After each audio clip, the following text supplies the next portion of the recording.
अस्सलाम वालेकुम students, hopefully you are fine. आज की इस वीडियो में मैं बताऊंगी कि इंग्लिश का पेपर कैसे हल करना है। ठीक है, बहुत से स्टूडेंट्स जो हैं वो क्वेश्चन कर रहे थे कि मैडम हमें बता दें कि इंग्लिश का पेपर कैसे अटैम्प्ट करना है, कौन सी चीज़ आएंगी, क्या करना है वगैरह। ठीक है, तो वो मैं आपको बताऊंगी। सबसे पहले तो इस तरह के पेपर्स होंगे आपके पास। ठीक है, यूनिवर्सिटी जो आपको पेपर्स प्रोवाइड करेगी ना, वो इस तरह के होंगे। ठीक है, और इसमें आप लोगों ने ना क्या क्या लिखना है, कैसे कैसे लिखना है, वो बताती हूँ। ठीक है, सबसे पहले तो ये कि क्वेश्चंस होंगे। ठीक है, जो आपकी स्टोरी वगैरह होती है, ठीक है, इंग्लिश की जो स्टोरीज़ हैं उसके क्वेश्चंस आएंगे। ठीक है, वो क्वेश्चंस होंगे 5 क्वेश्चंस आएंगे। ठीक है, और ये होंगे 20 मार्क्स के। 5 में से आप लोगों ने 4 क्वेश्चंस को अटैम्प्ट करना है। इनकी जो लेंथ है वो क्या होनी चाहिए, आप लोग इसके लिए ना 2.5 पेज यूज़ कर सकते हैं। ठीक है, अब मेरे पास सिंपल पेपर्स नहीं थे, वरना मैं आपको दिखाती। ये देखें, ये एग्जांपल के लिए दूसरा है कोई नोट। इसमें आप राइटिंग वगैरह का नंबर देखें, ये बस ऐसे ही देखें कि ये मुझे ना अवेलेबल नहीं था दूसरे पेपर्स, तो इसलिए मैं दिखा रही हूँ। यहाँ से लेकर ये 1, ये वाला 2 और ये वाला हाफ। ठीक है, आप लोग इतना क्वेश्चन की लेंथ लिख सकते हैं या फिर इतनी लिख सकते हैं। ठीक है, 5 नंबर का जो है वो क्वेश्चन होगा, इसीलिए ना ज़्यादा लेंथ ना भी हो तो नॉट एन इशू, लेकिन आप लोगों की ना 2 पेजेस एंड हाफ ज़रूर होनी चाहिए। ठीक है, ओके, क्वेश्चंस 5 आएंगे जिसमें से 4 अटैम्प्ट करने हैं, 20 मार्क्स के होंगे। उसके बाद आता है पोर्शन ग्रामर का। आर्टिकल्स होंगे, आर्टिकल्स 10 होंगे, आपको 10 में से 10 ही करने हैं, कोई चॉइस नहीं है इसमें। जैसे क्वेश्चन में थी ना 5 में से 4 करने, इसमें 10 में 10 ही करने हैं आर्टिकल्स आपको।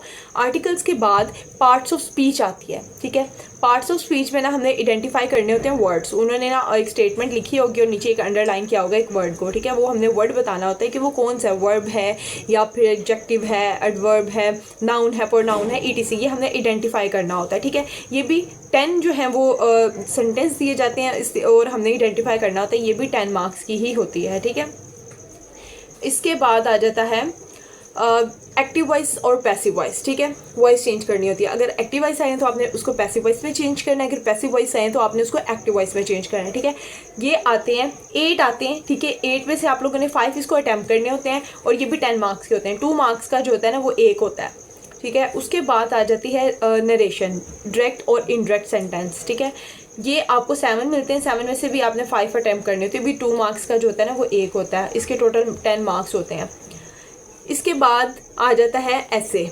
ऐसे जो होता है ना वो 15 मार्क्स का होता है। ठीक है, 15 मार्क्स का ऐसे होता है और इसके लिए आपको जो है ना फर्स्टली अटैम्प्ट करते वक्त ना आपको अगर ज़्यादा मार्क्स वगैरह गेन करने तो आप पता है कैसे लिख सकते हैं। जैसे कि मैंने बताया ना, इस तरह का एक पेपर होगा। ठीक है, आप लोग इस पर ऊपर ऐसे वगैरह की हेडिंग दें। ठीक है, नीचे आप ना इसके ना पॉइंट स्टार्ट करें। सबसे पहले आप मेन हेडिंग लिखें मार्कर से। ठीक है, उसके बाद जो है ना जो डॉट लगा के ना, जो बोल्ड करके, ठीक है, उसके आगे ना उसमें आप लिखें, मतलब छोटे छोटे वर्ड्स में कि आप लोग इसके अंदर क्या पॉइंट्स ऐड करेंगे। ओके, इंपॉर्टेंट थिंग्स को मैंने ये एसेस वगैरह के और ये जो article, parts of speech, active voice, passive voice, ये जितना भी मटेरियल है ना सारा, पार्ट 1 का, पार्ट 2 का, ईटीसी इंग्लिश का, ये सारा मैंने अपलोड किया हुआ है यूट्यूब पे। ठीक है, और जो है ना एसेस का मैंने बाकायदा एक तरीका भी बताया हुआ है कि कैसे आप लोग ऐसे को अटैम्प्ट करेंगे और ज़्यादा मार्क्स गेन करेंगे।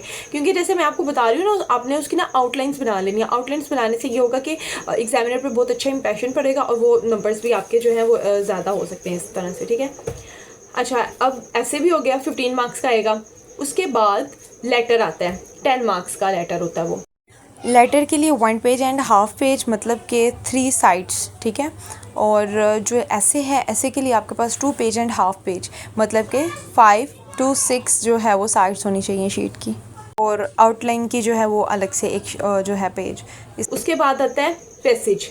उसमें आपको ना एक स्टेटमेंट दी होती है, और नीचे ना 5 क्वेश्चंस दिए होते हैं। 3 मार्क्स का एक क्वेश्चन होता है। ठीक है, टोटल जो है वो 5 क्वेश्चंस होते हैं और इस तरह से इसके नंबर्स होते हैं 15। तो इस तरह ये 100 मार्क्स का पेपर होता है जो कि आप लोगों ने अटैम्प्ट करना होता है।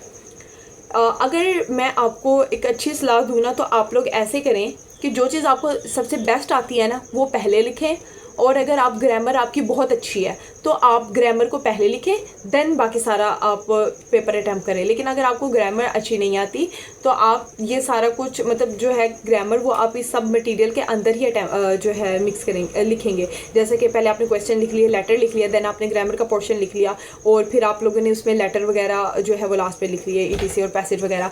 एक और सलाह ये कि जो ग्रामर है ना अगर आप ग्रामर में वीक हैं तो एक बात आपने याद रखनी है, जो क्वेश्चन पेपर होगा ना, क्वेश्चन पेपर पे फॉर एग्जांपल ये लिखी हुई है स्टेटमेंट, ठीक है, आप लोगों ने आंसर शीट में क्वेश्चंस नहीं लिखने, जस्ट उसका आंसर लिखना है।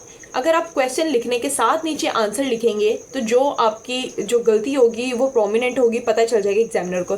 लेकिन मतलब वैसे भी पता चल जाता है एग्जामिनर को, लेकिन बाज़ दफ़ा ऐसे होता है कि अगर आपने जस्ट आंसर लिखे ना आंसर शीट पे, बस आप क्वेश्चन की ना नंबरिंग दे दें और उसके साथ जो है ना आंसर अगर आपने लिखे हैं तो एग्जामिनर को बाज़ दफ़ा नहीं पता चलता और वो आपको फुल मार्क्स दे देता है, ठीक है। तो इस चीज़ का ध्यान रखना है। तो बाकी बेस्ट ऑफ लक आप लोगों के पेपर्स के लिए। और एक्चुअली मैंने आपको बताया कि मैं जो हूँ आउट ऑफ कंट्री हूँ, तो मैं इस वजह से जो है प्रॉपर एक वाइट बोर्ड वगैरह नहीं था यहाँ पर अवेलेबल कि मैं आपको वीडियो बना के दिखा पाती। अब जो चीज़ें मेरे पास ये अवेलेबल थी मैंने इन्हीं चीज़ों से बता दिया, क्योंकि बच्चों के पेपर्स जो है वो नज़दीक है और काफ़ी स्टूडेंट्स ने जो है वो क्वेश्चन किया था मेरे से, ठीक है। बाकी अल्लाह पाक आप लोगों को कामयाबी अता करे पेपर्स में। बेस्ट ऑफ लक, अल्लाह हाफिज़, टेक केयर, मुझे दुआ में याद रखिएगा।